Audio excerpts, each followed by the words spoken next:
Good luck handshake, and Collins will start. Just his second TV appearance. And twice, Randy, impressively enough, he's won that first match and made the final twice. And he's been hot. Look at that 10-game win streak coming in. Can he make it 11? 10-pin. Yeah, almost 7-10, but that's all right. Just the 10-pin will work. And you're right, Dave. He's been in this position before, albeit just one other time. But you know, nothing. There's nothing like experience.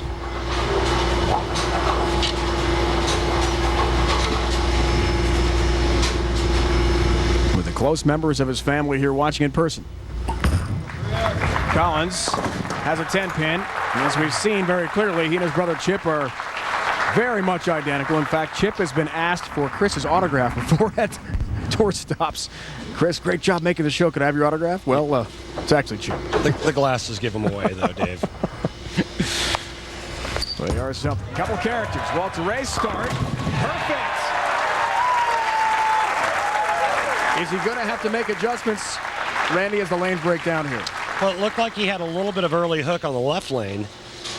And, you know, he wants to stay in that same zone. So if he does make an adjustment, it's probably not going to be a big move. He might just go to a little bit more speed or a little loft. We'll see right now.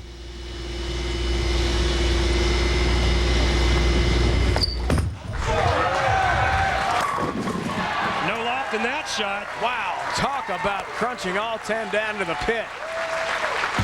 Leading us to the Ace Hardware matchup. Collins has never won on tour. Walter Ray goes for historic number 41. Talk about opposite ends of the spectrum. Yeah, and Walter Ray has made a little bit more money too, about $3.2 million more.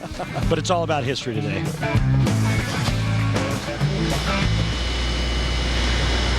Chris Collins wants to make his own history, win his first ever title.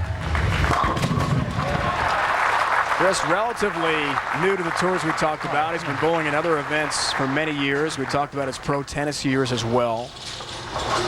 He had to fight off an elbow injury that kept him from playing a lot of pro doubles with his twin brother, Chip. They were all Americans, Division III at Methodist College in Fayetteville, North Carolina. And we talked to him, Randy, yesterday about the history of this building. He said, you know, it's kind of before my time. I'm worried about myself right now, and that's probably a pretty good approach. Yeah, you know, the one thing that really stands out to me when you watch Chris Collins is that he doesn't appear to be nervous, and I just don't know how you can do that. Oh,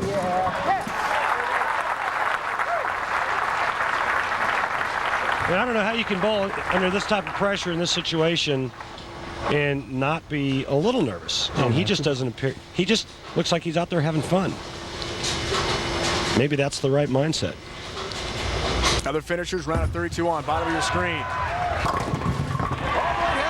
Number 5 wiggles and down she goes. So a turkey to start this championship match for Walter Ray.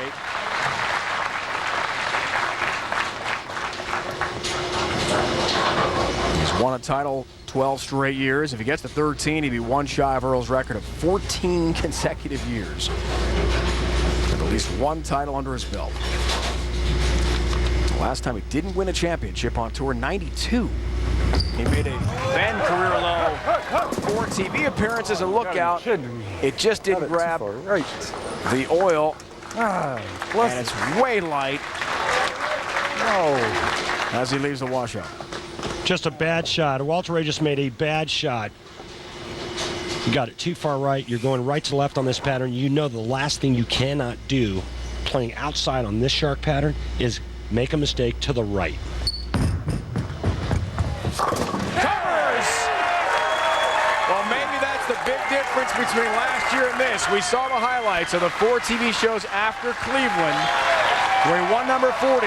Had some bad breaks, didn't get the good carry, maybe some judgmental errors, and couldn't pick up those crucial spares. But today, maybe it's all different because the washout converted by Walter Ray. A brilliant spare there to keep clean in a title match with Chris Collins. Just hear it all the time. Dave Seidel, Dick Gilbert, AMF Riviera Lanes proprietors, hosting another wonderful PBA Tour event. This center has been part of incredible history. Walter Ray's never won here, as we talked about earlier in the broadcast. Did make a TOC final once. Chris has never won on tour, period. Looks for the turkey, fourth frame. Chance to take a 4-pin lead. That's way right. Nice shot. Avoids the washout. That's the good news. The bad news is 1-2-4. That was about terrible. Lord David, dude. Well, it just took a page out of Walter Ray's book on the last shot that Walter Ray threw when he whiffs the head pin. The only good news for Chris Collins, he doesn't leave the 10-pin with that cluster.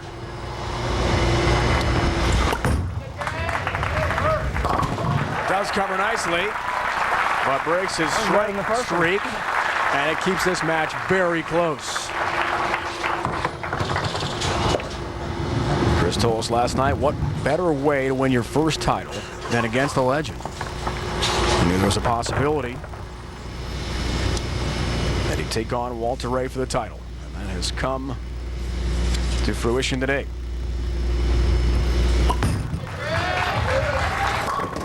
Perfect shot on that lane. That's much better. Much better. And he knows Golly. an improvement there. Chris is not intimidated by any player out here, and I think that obviously is a huge help for him, especially when he takes out the likes of Norm Duke and now goes up against Walter Ray. All 10 down for Walter Ray. Hard to imagine we saw that stat 78 times bowling for a title in his great career as he goes for historic number 41 today. Can he tie Earl Anthony's all-time tour title record? That's a lot of championship match appearances, Randy. I mean, we're used to seeing Walter Ray on the show 6-7 times a year. Hard to believe it's his first telecast of the season. Last title, November 14th of 04, getting by Doug Kent for the championship. That's a high shot. Damn. 4-7-10. Disastrous split. Not good. You know, it pains me to say this, but you almost knew something like this was coming after the last shot that he threw on that lane when he missed the headpin. You knew that the last thing he was going to do was miss right. Instead, he misses left and pays for it.